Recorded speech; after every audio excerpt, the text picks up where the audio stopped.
Mi nombre es Ariel Richards, yo soy especialista en medicina general con orientación rural y bueno, actualmente estoy trabajando como médico de planta del hospital de acá de Calafate. Muy bien. Mi primera pregunta es, ¿cuándo supo que quería ser médico? Bueno, medicina un poco surgió al finalizar, en los últimos años o los primeros años de la secundaria. Eh, bueno, alguna vez me preguntaron y bueno, yo no sé por qué dije medicina bien, no sé, pero bueno, a partir de ahí como que empecé a pensar un poquito en eso y bueno, terminé la secundaria y fue la carrera que elegí. ¿eh? Siempre sí, mi inclinación era hacia las ciencias humanitarias, pero bueno, no sé por qué bien terminó siendo medicina, como le digo, pero fue la primera vez o los primeros, eh,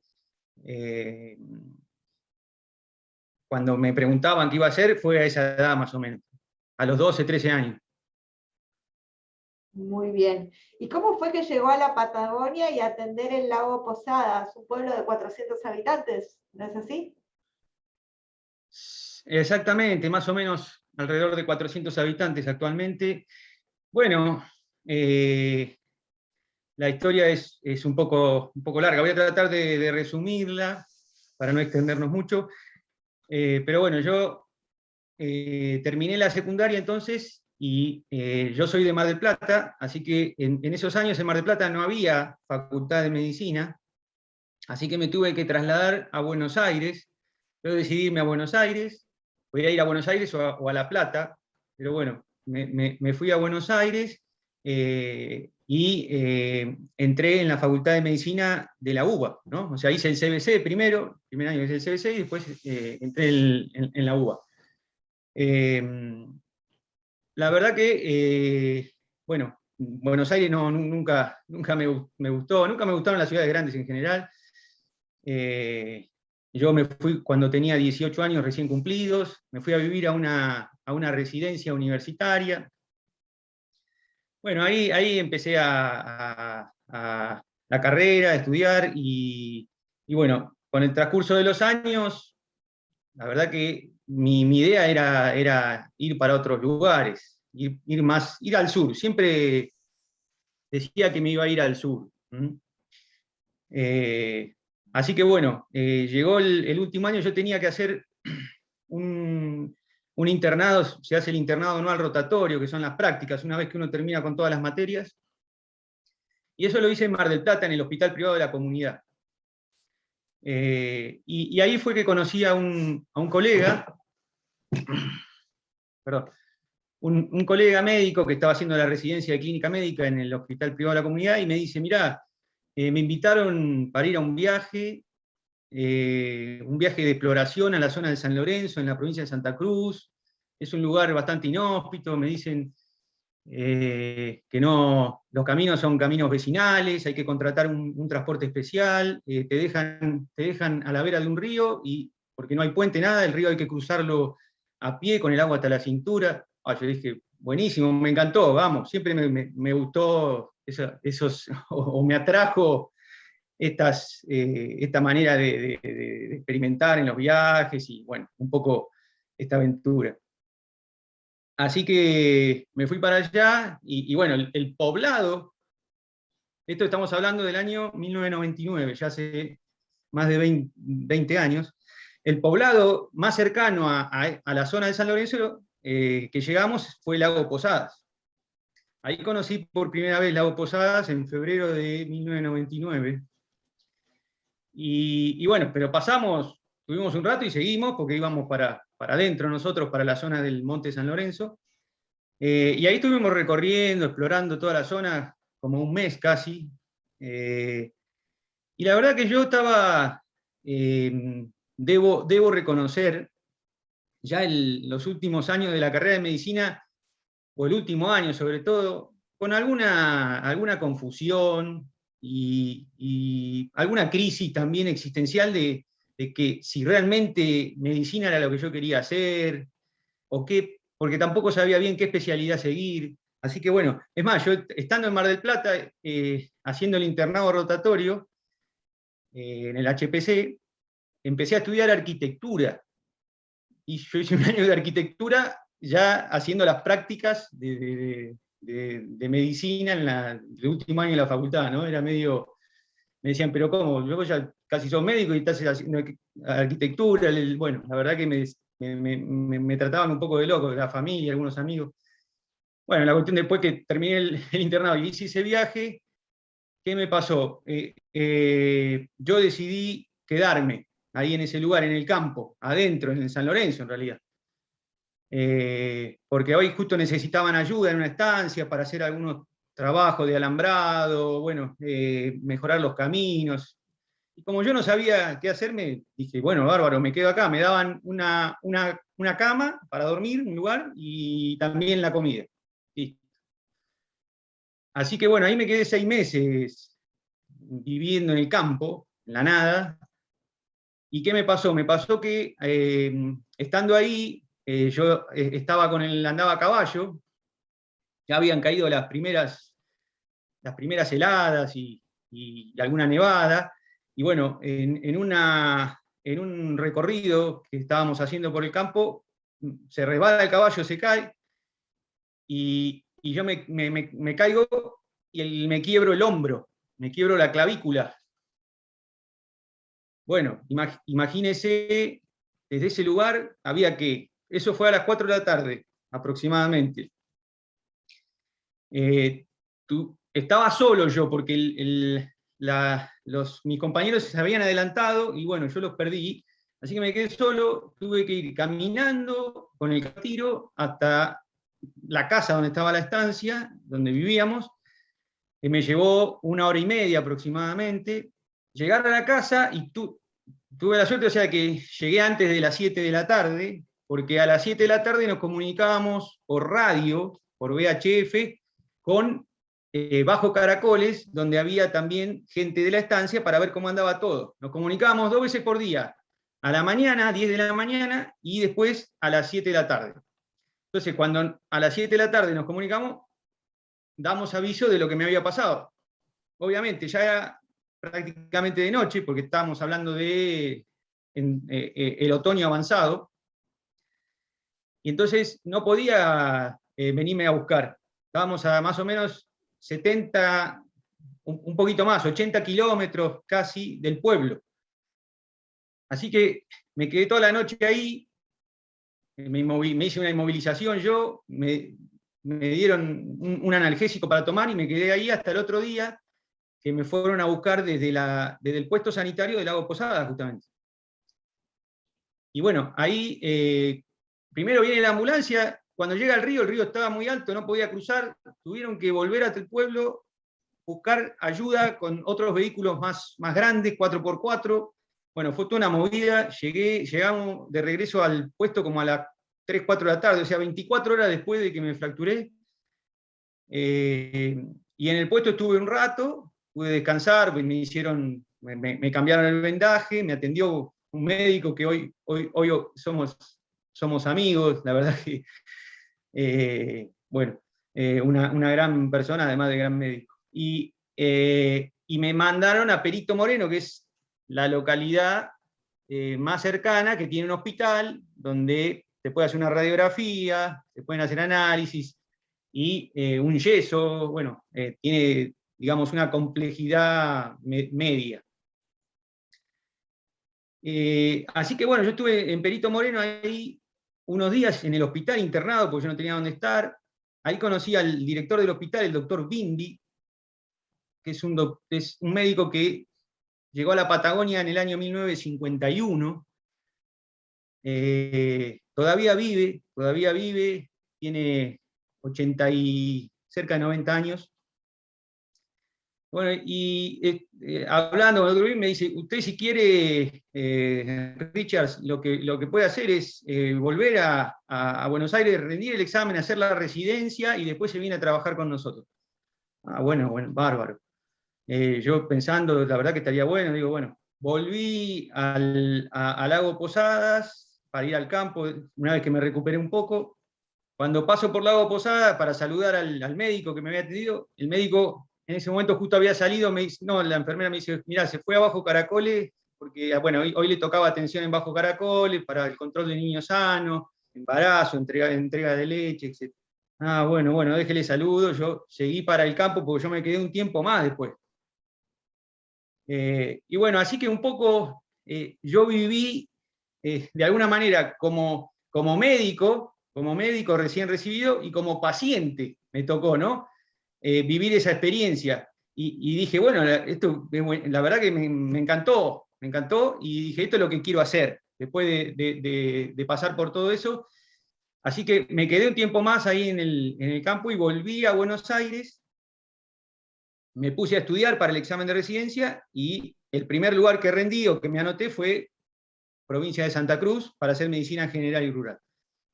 Y así fue que llegué a Río Gallegos, porque yo la residencia de medicina general la hice en Río Gallegos. Ahí estuve 3 años haciendo la residencia y la especialidad. ¿Y qué pasó? Justo en unos meses antes de que yo termine la residencia, el médico de Lago Posada renuncia al cargo.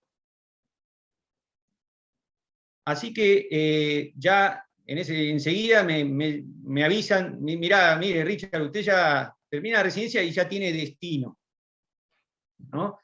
Va a ir para Lago Posadas. Bueno, un poco uno hace la especialidad, la residencia en la provincia y la provincia a uno de alguna manera uno tiene que devolver después y quedarse en la provincia trabajando porque realmente se necesitan profesionales y esa es la idea de la provincia, formar profesionales acá para que se queden trabajando en la provincia. Así que así fue como llegué en el año 2003 al Lago Posadas. Yo ya conocía, pero bueno, pasé por todo esto que le comento, y bueno, que fue lo que me llevó a este lugar, un lugar que está ubicado al noroeste de la provincia de Santa Cruz, un pequeño poblado de aproximadamente 400 habitantes en la actualidad, todo camino de ripio, obviamente. En el lugar funciona como centro de atención un puesto sanitario con complejidad mínima en realidad. Cuando yo llegué, había una enfermera, una chica que ayudaba con la limpieza, y después estaba yo, muy poco, ¿no? Y nosotros también, la zona es muy amplia, porque acá las distancias en Santa Cruz son largas, son extensas, la provincia es grande y poco habitada, entonces la zona de influencia donde nosotros nos correspondía atender era realmente muy amplia, algo así como 200 kilómetros a la redonda. Atendíamos también en Bajo Caracoles, que es un pequeño poblado, todavía más chico que el Lago Posadas, que está a 75 kilómetros sobre la Ruta 40. Ahí no hay médico permanente, entonces nosotros íbamos cada 15 días, en invierno a veces por los caminos un poco más, cada 30 días o según el requerimiento también, ¿no? Muy bien. Mi siguiente pregunta tiene que ver con cómo era su rutina de todos los días, un poco como lo que me decía de los traslados y también en materia de atención. ¿Cómo era un día típico en Lago Posadas? Sí, bueno, como le decía Celina, nosotros atendíamos en el puesto sanitario, teníamos un horario, porque había que poner un horario, a la mañana y a la tarde, haciendo consultas ambulatorias de todo tipo, y después, como era el único médico, estaba disponible las 24 horas, los 7 días a la semana, 30 días al mes, todo el año. Yo vivía en una casa al lado del puesto sanitario, así que atendía más pacientes fuera de mi horario que en el horario, porque bueno, los horarios de atención a veces coinciden, o en general coinciden con los horarios de trabajo de la gente, y bueno, la gente salía de trabajar, iba más a la tardecita, por ahí. Pero bueno, yo como estaba al lado no tenía problema, los atendía en el puesto, en mi casa, iba mucho a domicilio, a mí no me gusta quedarme en un lugar quieto, o sea que entonces iba mucho a domicilio. También hacíamos salidas al área rural, eh, que nos llevaban todo el día y varios días, porque, como les decía, las distancias son largas y bueno, ahí conocí a la gente de campo, eh, los peones rurales, la sacrificada vida de los peones rurales, de cómo viven en soledad, muchos en soledad, en condiciones muy precarias, y bueno, muy difícil a veces establecer una relación hasta que se genera o se logra un poco de confianza, ¿no? con estas personas o estos pacientes. En general en el pueblo también, pero bueno, en el pueblo nos cruzamos, nos vemos mucho más, nos cruzamos en mis hijos van al colegio donde van todos, entonces yo iba a la escuela y nos cruzábamos con los vecinos, teníamos otro trato, ¿no? Después de un tiempo se genera una confianza que hace que conozcamos a los pacientes y a las personas, ¿no? O sea, conocemos la biología cuando el paciente va por un síntoma o por un signo, o algo alguna molestia que tiene, y también conocemos la biografía, ¿no? La historia de vida, como algún médico alguna vez dijo, la historia de vida en lugar de historia clínica.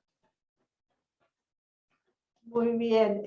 Bueno, justamente una de las preguntas era en qué cambiaba la relación médico-paciente, la convivencia con las familias que atendía.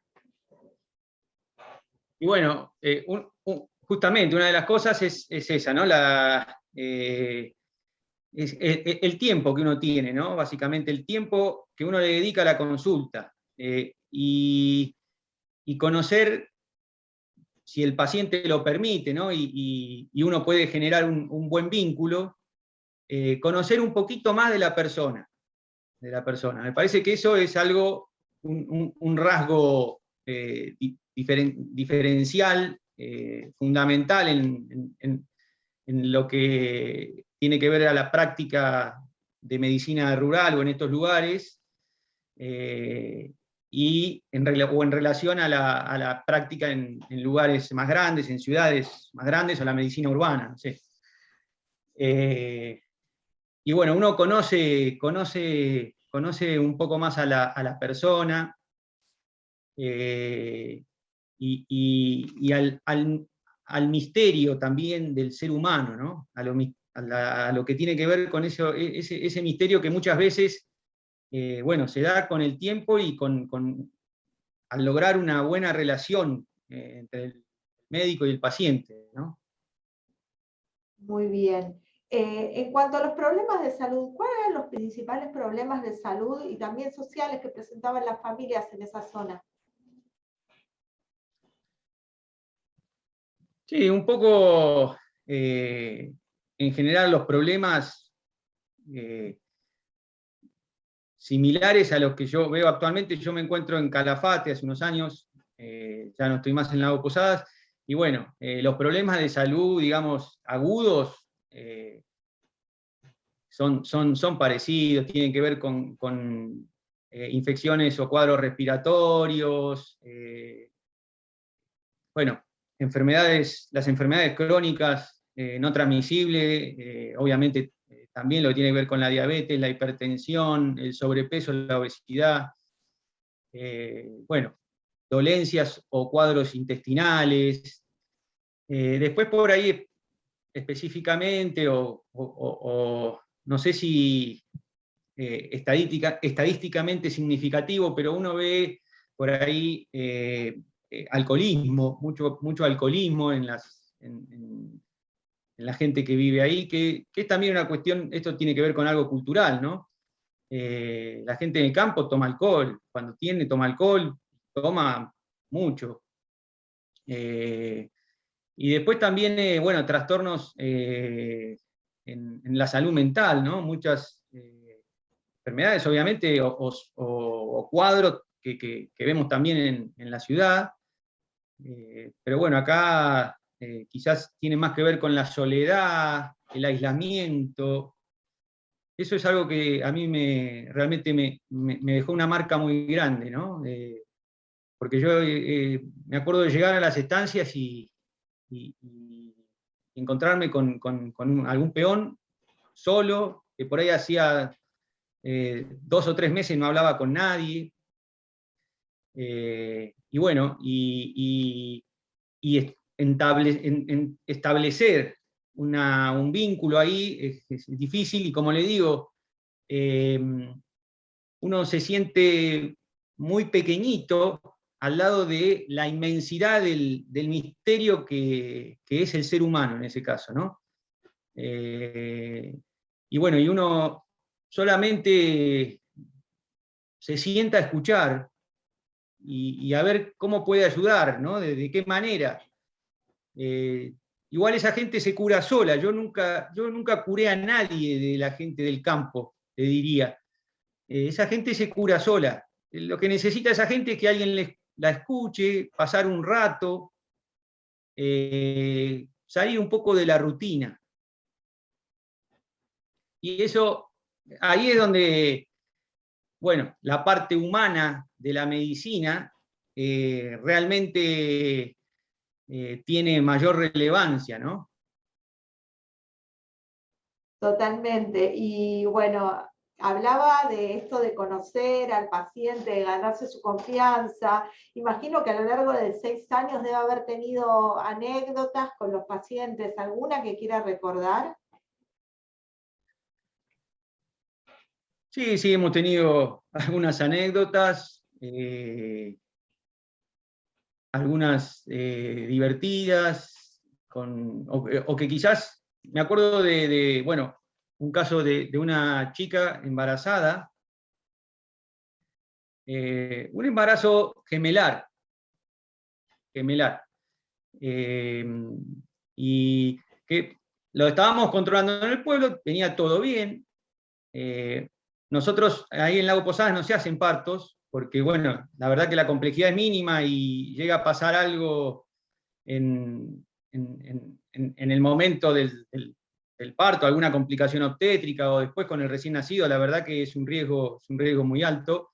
Y bueno, para evitar eso se trasladaban las embarazadas entre 2 o 3 semanas antes de la fecha del parto hasta Perito Moreno, el hospital de Perito Moreno, donde había una ginecóloga, había anestesista, bueno,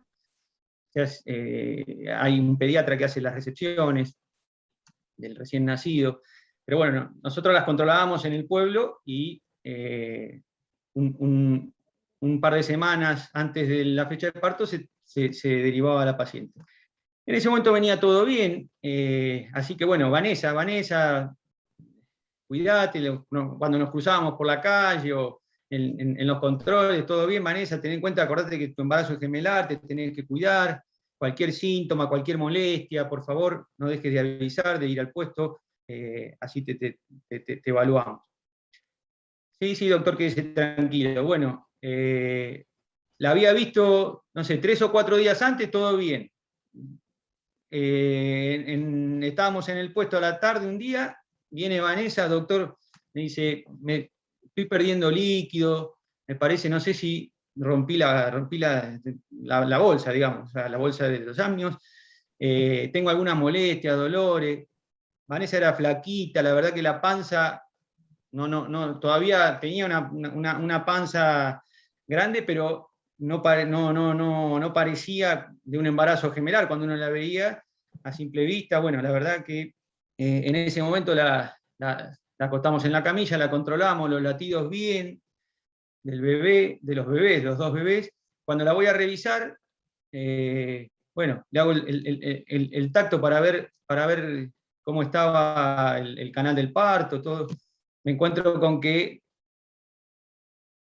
hay entre 5 o 6 centímetros de dilatación del cuello, ¿no? O sea que ya estaba en trabajo de parto. Ella tenía alguna dolencia, molestias, pero la verdad que no eran contracciones fuertes, ¿no? Nos encontramos con esa situación de golpe, así que le digo a la enfermera, no, tenemos un embarazo gemelar, 30 semanas aproximadamente, Celina, 30 semanas de edad gestacional, así que 30, 31, era prematuro, nosotros en Lago Posada no podíamos hacer ese parto ni loco. Pero también, por otro lado, teníamos 5 o 6 centímetros y teníamos que hacer 200 kilómetros de Ripio hasta Perito Moreno, ¿no? Así que digo, bueno, la verdad que en ese momento la situación fue bastante angustiante, desesperante, pero yo digo, no, tenemos que viajar porque acá no podemos quedarnos. Por ahí tenemos suerte y llegamos y se hace el parto en Perito Moreno, eso es lo que uno pensaba, bueno. Salimos con la ambulancia lo más rápido posible, camino de Ripio, bastante subida, bajada la primera parte, sobre todo curvas, todo eso, el ripio, el serrucho, piedra suelta, acelera el trabajo de parto en realidad. Así que habremos hecho 90 kilómetros, 100 kilómetros. Vanessa me dice, doctor, no doy más, creo que está por nacer. Digo, no, paremos la ambulancia, la reviso, ya estaba la cabecita del bebé saliendo, la verdad que bueno, paramos la ambulancia, balizas, ya estaba anocheciendo también, así que nos pusimos a trabajar con la enfermera para recibir a los bebés. Por suerte nacieron bien, lloraron enseguida, bueno, los abrigamos, prendimos la calefacción de la ambulancia al máximo, estuvimos parados un rato largo, ¿no? Me acuerdo que paraba por ahí la gente, o algún vehículo que pasó y necesitan algo, se asomaban por las ventanas. No, le digo, estamos en trabajo de parto, le digo, la verdad que estaría bueno yo decía por dentro, algún ginecólogo, un obstetra que si hay por acá, bueno, no. Pero por suerte, como te digo, salió todo bien, después terminamos abrazándonos con la paciente, la enfermera, el chofer, y nada, seguimos viaje hasta Perito, donde nos recibieron, ya nos estaban esperando, porque habíamos comunicado por radio, obviamente. Llegaron los bebés ahí, y bueno, y de Perito los tuvimos que trasladar hasta Caleta, Olivia, porque la verdad que los chiquitos estaban bien, pero hablamos de bebés de 30 semanas, o 31 semanas, creo, y bueno, de un peso menor de 2 kilos. Estaban en 1,7 kg y el más grande que era 1,9 kg, así que realmente necesitaban un cuidado neonatal que tampoco había en Perito, así que bueno, de ahí seguimos lo hicimos nosotros mismos el traslado hasta Caleta, y bueno, volvimos a Caleta el otro día, como a las, no sé, 11, 12 del mediodía, creo que llegamos al lago ya, bueno, contento, cansado, pero muy contento, porque bueno, fue, como te digo, angustia, temor, cuando nos dimos cuenta de la situación ahí en el puesto sanitario, pero después alegría, vida, felicidad, festejando el parto que había salido bien y todo, ¿no? Esa es una anécdota que recuerdo con mucho cariño, bueno, entre otras tantas. Muy bien, veo que la distancia es un tema, que atendían a 200 kilómetros a la redonda, y según también leí, hasta le tocó atender animales porque no habían veterinario. ¿Nos puedes contar un poco de eso?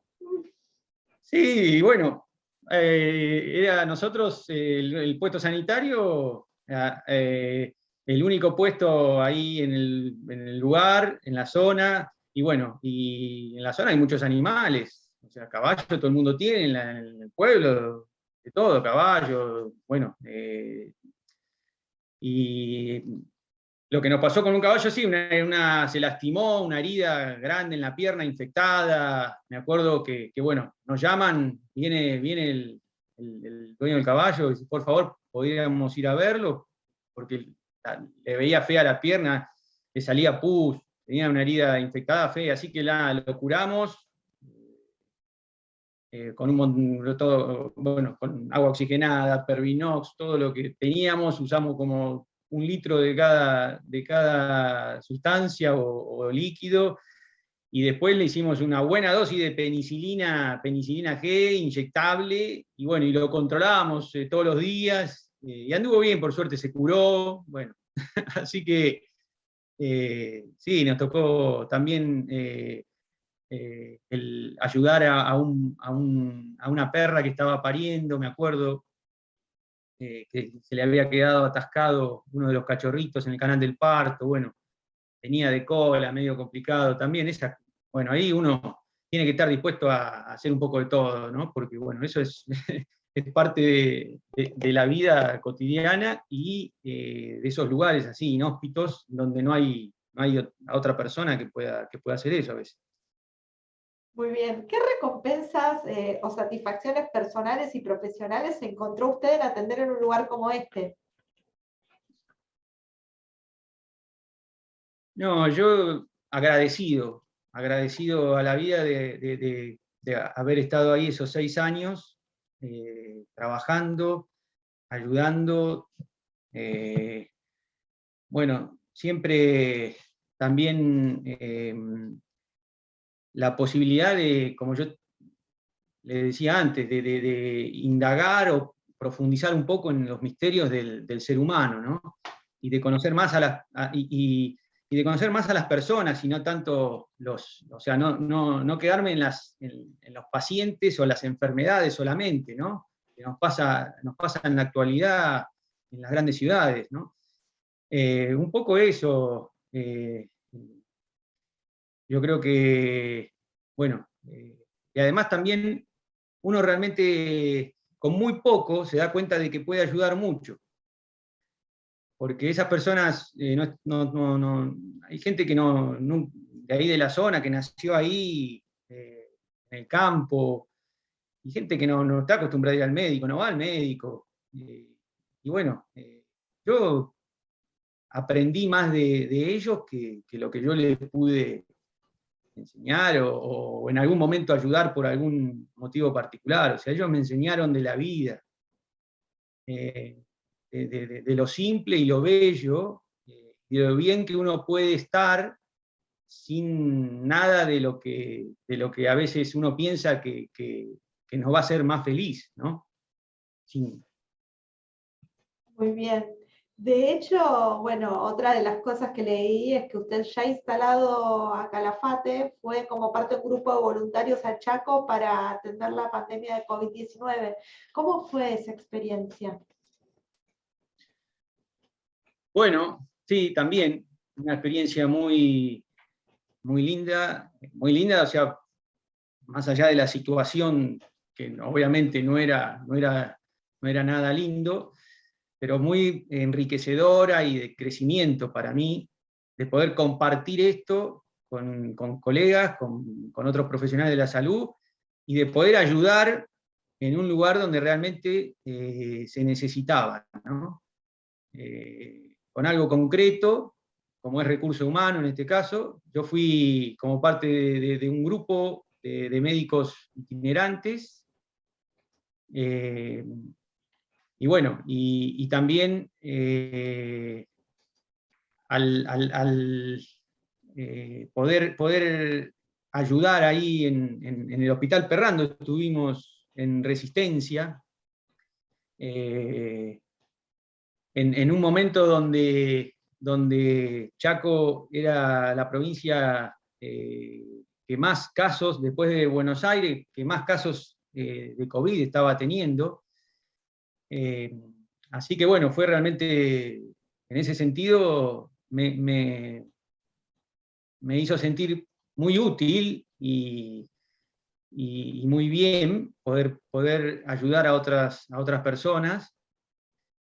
Y también para que los colegas que estaban ahí trabajando en terapia desde hacía ya un par de meses largos, intensamente, pudieran descansar. Así que, no, muy linda experiencia. A mí cuando me dijeron, yo, la verdad que buenísimo, me parece bárbaro. Nosotros teníamos una situación epidemiológica bastante favorable acá en Calafate, así que teníamos la posibilidad de viajar y ayudar, y yo dije, bárbaro, sí, voy, de una. Algunos después me decían, pero mirá, estamos hablando, Celina, para que nos ubiquemos en el contexto, o sea, en el 2020, en julio, no teníamos la vacuna, no había ningún medicamento útil para el COVID, nada, o sea, la gente se moría un montón, más de la mitad de las personas en terapia intensiva fallecían, pacientes jóvenes, bueno, de todo, ¿no?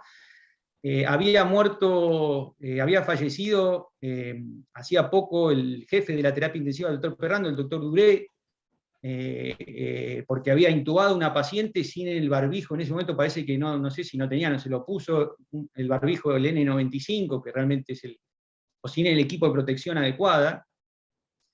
Y bueno, eso obviamente había generado un impacto emocional, psicológico, para todo el grupo de ahí, de los médicos del hospital.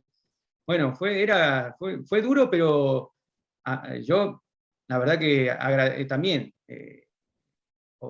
agradecido y realmente con mucha satisfacción, en lo personal, de poder ayudar en una situación así. Muy bien. ¿Y cómo es su presente hoy? Bueno, mi presente hoy, yo, la verdad que después de que vine de Lago Posadas, bueno, anduve en Calafate, ¿no? Pero hice en relación a la práctica médica, digamos, anduve buscando mi lugar un poco, ¿no?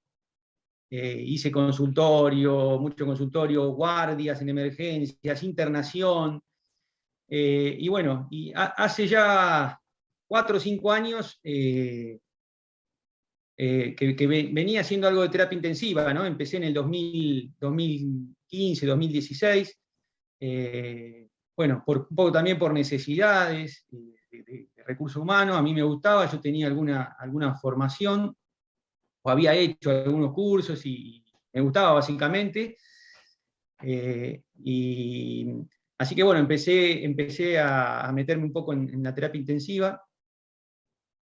Y bueno, cuando llegó el COVID, con más, obviamente, con más dedicación y tiempo, quedé full time en el servicio de terapia intensiva, también viajando, recorriendo acá en la provincia de Santa Cruz, colaborando con otros hospitales del interior, bueno, por varios lugares, anduve en Gallegos mucho, en Río Turbio, Pico Truncado, Puerto Deseado, por una cuestión de necesidad. La verdad que hubo el año pasado, fin del 2020 y principio del 2021, tuvimos muchos casos en Santa Cruz, y bueno, acá nos tuvimos que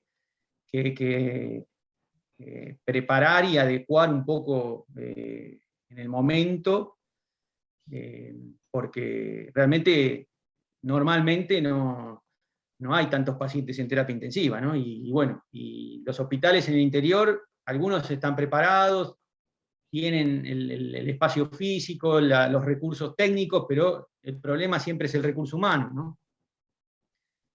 Totalmente. Y le quisiera preguntar, un poco para irnos a la reflexión, ¿cómo usted percibe a la medicina y a la práctica diaria, o cómo le gusta percibirla? Bueno, la verdad que te agradezco por la pregunta, porque ya desde hace un tiempo yo me encuentro como en una encrucijada, ¿no? Con la práctica médica, para ser sincero. Lo que yo veo es que el péndulo de la medicina, lo que tiene que ver, digamos, por un lado, lo científico, lo técnico, las ciencias duras, y en el otro lado, la parte humana, el arte de cuidar o de curar. Ahora hablamos de cuidar más, ¿no? Pero bueno, el arte de curar, la parte humana. Hay como una inclinación, o existe una inclinación desde hace ya varios años, o un par de décadas, le diría, hacia lo técnico científico, ¿no? O sea, eso nos ha llevado a una deshumanización de la medicina, de la práctica médica.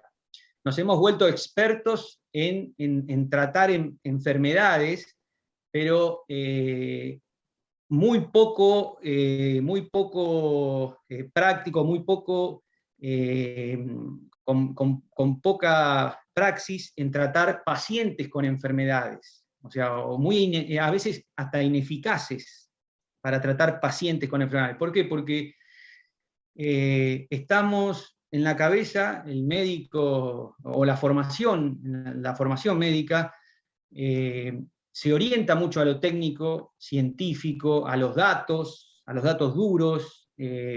Hablamos de interleuquinas, hablamos de técnicas de inmunoensayo, hablamos de papers, trabajos, grandes trabajos, omega trials, y nos olvidamos de que estamos tratando personas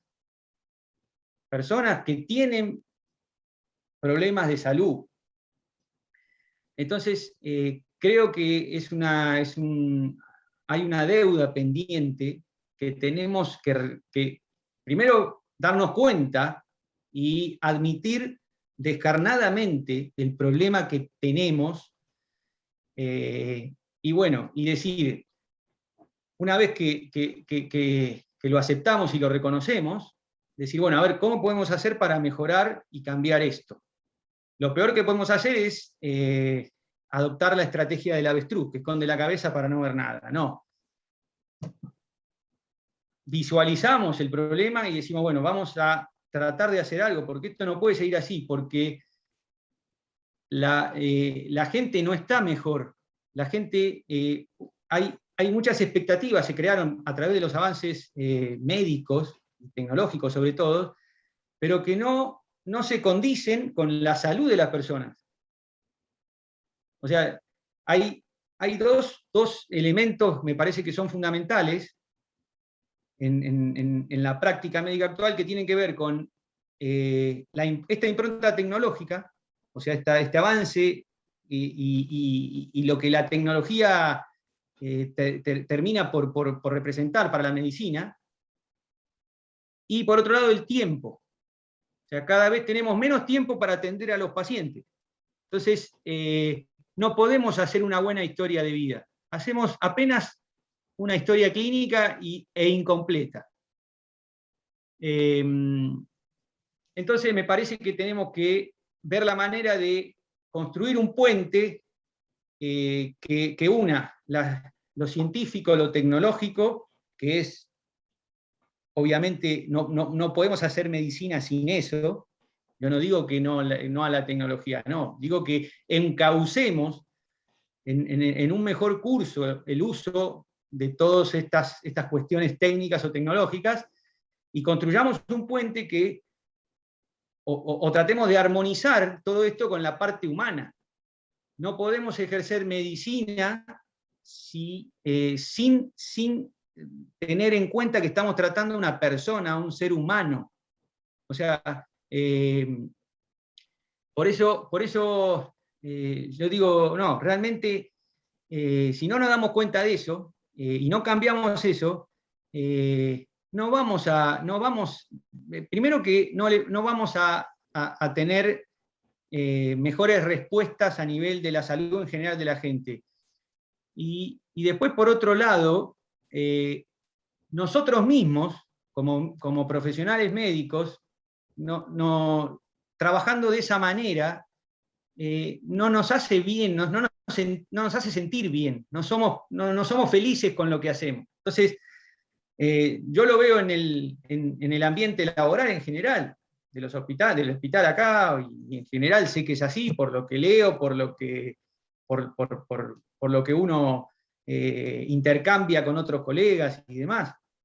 Hay algo que no está funcionando bien,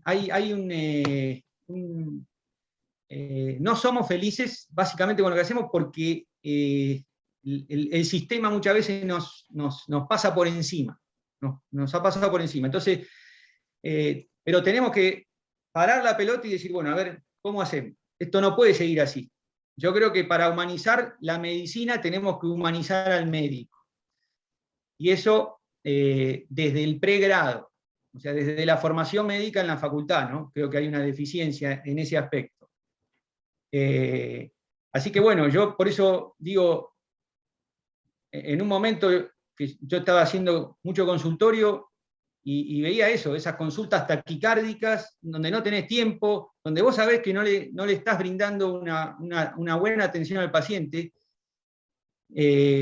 o no le estás resolviendo el problema de verdad que tiene el paciente. Muchas veces uno, porque pide más estudios complementarios, se piensa que es mejor, y eso no es mejor. Nos hemos vuelto, los estudios deben ser complementarios. Muchas veces nosotros el médico se transforma en algo complementario al estudio, y eso es lo que no debe pasar. Entonces, en resumen, un poco, yo creo que la medicina sigue siendo una ciencia, pero la más humana de las ciencias. Y en las últimas décadas hemos inclinado mucho este péndulo hacia lo científico-técnico y nos hemos olvidado de la parte humana, que no podemos dejar de lado. No nos hace bien a nosotros, no les hace bien al paciente. Entonces, cuando apareció Internet, y no sé, en los años 90 digamos, se diseminó, o uno empezó a tener acceso fácil a la red de Internet, estaba el miedo de, guarda que Google no se convierta en el doctor.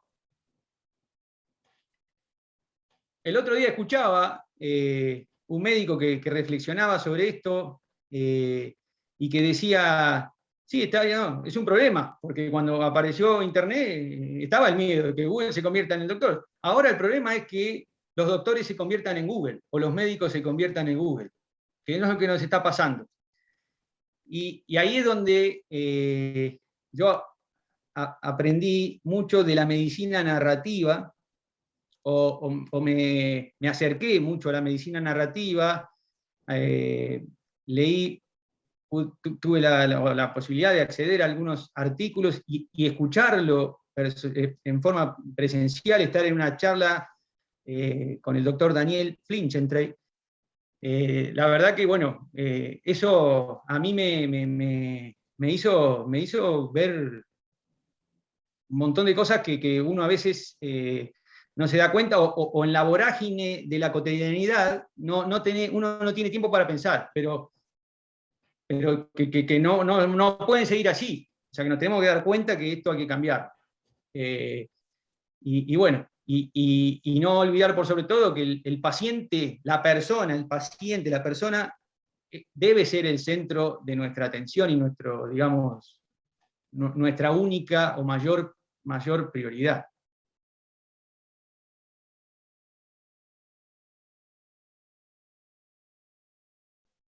La verdad que es un espacio de intercambio de información médica muy importante, y sobre todo de reflexión sobre la práctica médica,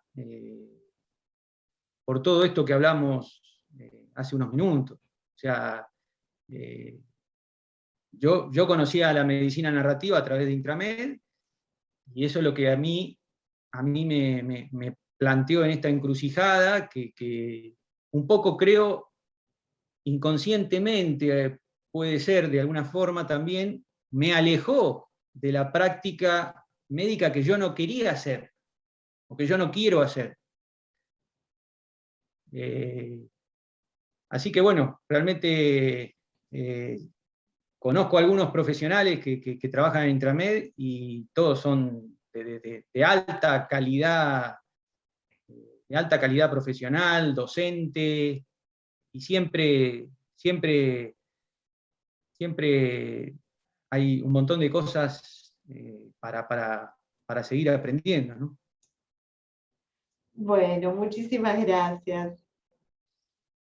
No, por favor, gracias a usted.